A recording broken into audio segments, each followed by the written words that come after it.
This is how you control the trade market. A new report has come out that shows that the Calgary Flames literally control the trade market in the entire National Hockey League right now. As one of the only true bottom dwellers with valuable assets, the Flames are intentionally holding up the market, a perfect display of how to control the trade market. We're going to get into all that more in this video, but first I want to welcome you to Flames Digest. I'm Mark Griffith. If you're new around here and you love the Flames, make sure you subscribe so you can stay up to date on all the latest news, updates, reports, and rumors revolving around your Calgary Flames. We would love to welcome you to the Flames Digest family. Before we get into this trade market talk, we gotta talk about last night's game. And hey, the Flames, they're still on the path to glory, of course, in the sense of tanking. A 5-2 loss in Illinois, visiting the Chicago Blackhawks, of course. And you know what? This was just another game that was proof that, maybe having a first overall pick can be pretty good. Connor Bedard popped off, got a hat trick. Once again, that's twice this year where he has just decimated the Calgary Flames, really. The Flames take a 5-2 loss. It was, this game was actually more exciting than most of the games we've had this year. The Flames actually battled back from a 2-0 deficit, made it 2-2. Obviously lost it in the third, but we had some excitement. We had some, major penalties and all of that. But if we get into the box score, not one of Wolf's best games, certainly statistically. Was he absolutely terrible? No, of course not. But he does give up 4 goals on just 22 shots. Not amazing. The .818 save percentage, not what you want to see. That's one he can obviously forget about sooner than later. Rasmus Andersson, a goal and an assist, boosting his trade value. That is exactly what you want to see. Fantastic. Coronato stays hot, I guess. Hot for a Flames attacker or point getter with another goal for him. Backlund, who did play as opposed to Dryden Hunt. There was some, some skepticism there whether Backlund would be able to play, but he gets an assist, as do Klapka and Kadri. Kadri, trade value, goes up with more points, of course. But overall, his line wasn't great. He finished a -3 on the night. I believe Sharky and Frosty also -3s on the night. Not fantastic. And this game, honestly, it had a lot of people talking on social media. So just a couple comments here. One person says, Bedard has 7 points against us in 2 games. But no, ownership doesn't want to draft high.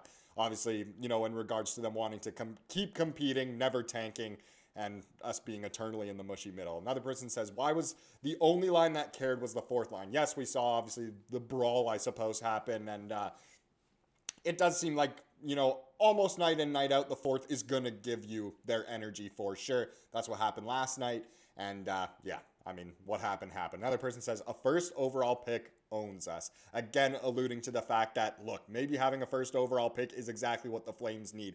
You look at the top scores in the NHL right now, I'm pretty sure the top 4 are all Canadian first overall picks. I'm pretty sure it's McKinnon, Celebrini, McDavid, and Bedard, of course. I'm not sure what the exact order is. It might be that order.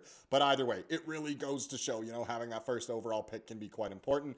One last person says, if watching a former first overall pick score 7 points in 2 games on us isn't enough to rebuild, I don't know what is. And it's just, the proof is there. Yesterday's video was called This is Glaringly Clear, and it is glaringly clear what path the Flames need to take. And, last night was just even more evidence. But one way in which the Flames can kind of, control their destiny a little bit is with the trade market, because they have control of the trade market right now. The Flames are in such a unique position where they are one of the true only, bottom dwellers of the league right now, but they have some valuable trade assets, of course. So this is a very interesting report here.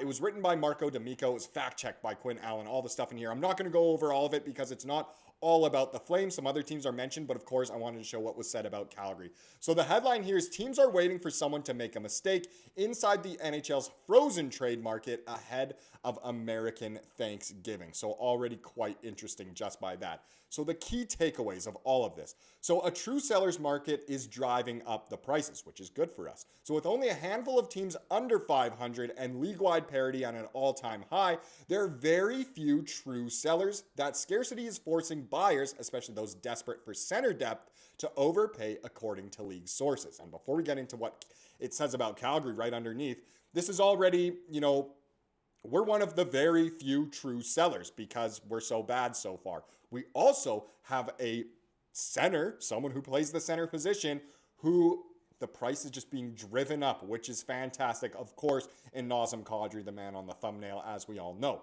Now, to continue, Calgary holds the leverage and is in no rush, which we knew the no rush part, but Calgary holds the leverage. That's great to hear. So the Flames are viewed as the key to unlocking the trade market. Wow, that is just phenomenal to hear as a Flames fan. The Flames are viewed as the key to unlocking the entire trade market, thanks to players like Kadri, Andersson, and Coleman, but Calgary has zero urgency to move anyone unless blown away. Their stance is contributing to the market gridlock. That's why we haven't seen any big trades lately. It really all boils down to Calgary. Once again, at the center of attention. We love it. Now, Calgary, I feel, has the big end of the stick here with a couple of interesting pieces. Continued the source of whoever was saying this. I don't even really know who it was. Was it D'Amico? I'm not too sure. Either way, and they have very little incentive to make a move at this time unless a team blows them away. So interesting. So with the likes of Nazem Kadri, pending free agent Rasmus Andersson, and even veteran Blake Coleman, the Flames could easily undertake a quick retool. Sources indicate there doesn't seem to be an appetite for any kind of retool or rebuild at the upper echelons of the organization for now, which a lot of people are frustrated about, as we saw in the last chapter of this video. So we'll see if that changes should the Flames continue to sit last in the NHL all season. And that's what a lot of people do, of course, want to see. So with bottom, this is skipping way ahead in the article after it talks about maybe some other teams that could make a trade like St. Louis or Nashville, or some of the desperate teams who could buy someone like, a Toronto, San Jose, continuing on. But either way, with bottom dwelling clubs perfectly comfortable waiting out their desperate peers and some outright refusing the role of sellers altogether, kind of just pretenders in that way. There isn't a very deep trade market at the moment per sources. Lots of point touches between general managers, but very little concrete in the form of tangible trades. But with exactly a month before the NHL's holiday trade freeze, the expectation is that things could shake loose on that front too. For now, it's a poker game in the NHL trade market, and the river has yet to be revealed, and it certainly seems like the Flames are, I guess, kind of the sailors on that river and will kind of guide everyone. It's so cool to hear that the Flames are the key to unlocking the trade market, have control of the trade market right now. It's super interesting. Mark Pye, he's a host on quite a few Digest media channels, Canucks Digest, boo, and some others, Hattrick HQ. He had something very interesting to say. So he said, seems like everyone is just sitting on their hands, waiting for the Flames to do something at this point. I have a feeling they move Coleman and just set the complete market price for players. If they get a first for him, the market will be insanely priced. I said, oh, baby, that's spicy. I'm so using your quotes in the video, which he was absolutely fine with, of course. But Mark Pye becoming my source, it is a great time to be in the Digest Media Network. But either way, it is so true. If the Flames decide to trade a player like Coleman for something like a first, the market is set and we are in a great position because that means, the price is driven up, which is a good thing. Is he saying this is going to happen? No, of course not. But either way, the Flames are in a great position in terms of the trade market, and hopefully they will be the key that unlocks it all, and we do get what we finally deserve in some of these trades, unlike what we got kind of, for Hanifin and Tanev, etc. Well, actually, we don't know. Our first in the Hanifin trade could pan out. But either way, let's talk about tonight's game as the Flames go back-to-back on the road. Not exactly ideal, but not the toughest opponent tonight, but that's what everyone says about Calgary. It is game day.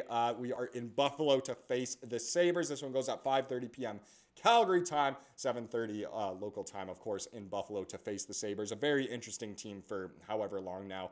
Lineup notes, John Beecher will make his debut tonight in Buffalo, which is awesome. It'll be exciting to see him. So he's on a line with Sam Morton and Adam Klapka per head coach Ryan Huska. Does that mean Lomberg is the odd man out? A little interesting there. We're expecting Devin Cooley and net. We'll confirm and get full lines and pairings at warm-up. This is, of course, from Pat Steinberg. 5:30 p.m. puck drop pregame. Starts at 4:30, so we'll probably know closer to the time of the game what the lines are actually looking like. You can kind of expect them to probably be the same as last night, other than Beecher in. Maybe we'll see a Dryden Hunt, but I guess the big thing is that Cooley is expected to be in net tonight. He's been really good for the Flames in limited action so far, so we'll see what happens tonight in Upper New York. Now let's get into the comment of the day to wrap up this video, as we love to do here on the channel. Comes from yesterday's video, of course, which I already alluded to a little bit earlier in the video, but Flames fan here got a lot of likes. They said, they said, if I know my Flames, they're going to start randomly playing really good hockey just to miss the playoffs and get a crappy pick, which is what has happened to the Flames so many times over the last, 25 years or so that it is quite frustrating, but Hopefully this year's different. That's all we're going to say. Hopefully this year is different. Thank you so much for watching this video. Please subscribe to what you saw here today and have a wonderful rest of your day.